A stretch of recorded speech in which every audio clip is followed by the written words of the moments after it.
Hi ಪುಟಾಣಿಗಳೇ, ಇಂದು ಅನಾರೋಗ್ಯದ ಸಿಂಹ ಕಥನ ಕವನವನ್ನು ಕಲಿಯೋಣ.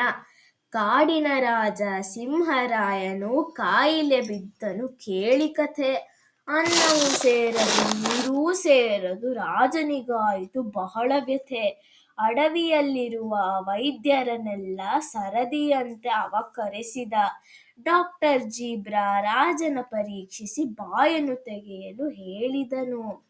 ವೈದ್ಯರ ಆಜ್ಞೆಯ ಮೀರದ ಸಿಂಹ ಬಾಯನ್ನು ತೆರೆದು ತೋರಿಸಿತು.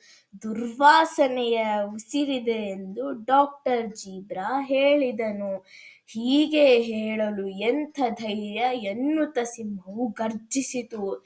ಸತ್ಯವ ಹೇಳಿದ ವೈದ್ಯನನ್ನು ಬೈದು ಹೊರಗಡೆ ಓಡಿಸಿತು. ಮುಂದಿನ ಸರದಿ ಡಾಕ್ಟರ್ ಹೈನಾ ಸಿಂಹದ ಬಾಗಿಲು ತಟ್ಟಿದಳು. ನಾಡಿಯ ಹಿಡಿದು ನೋಡಿದ ನಂತರ ಬಾಯನ್ನು ತೆರೆಯಲು ಹೇಳಿದಳು. ಎಂತಹ ಸುವಾಸನೆ ನಿಮ್ಮ ಉಸಿರಲಿ ಎನ್ನುತ್ತಾ ಮುಖವನ್ನು ನೋಡಿದಳು. ಸಿಂಹಕ್ಕೆ ಕೋಪವು ನೆತ್ತಿಗೇರಿ ಮುಖಸ್ತುತಿ ಮಾಡುವಿ ಎಂದಿತು. ಇರುವ ಸತ್ಯವು ಹೇಳಲು ಹೆದರಿದ ಹೈನಾಳನ್ನು ಹೊರ ಹಾಕಿಸಿತು. ನಂತರ ಸರದಿ ಜಾಣ ವೈದ್ಯನರಿ ಬಾಗಿಲು ತಟ್ಟಿ ಒಳಬಂದಿತು.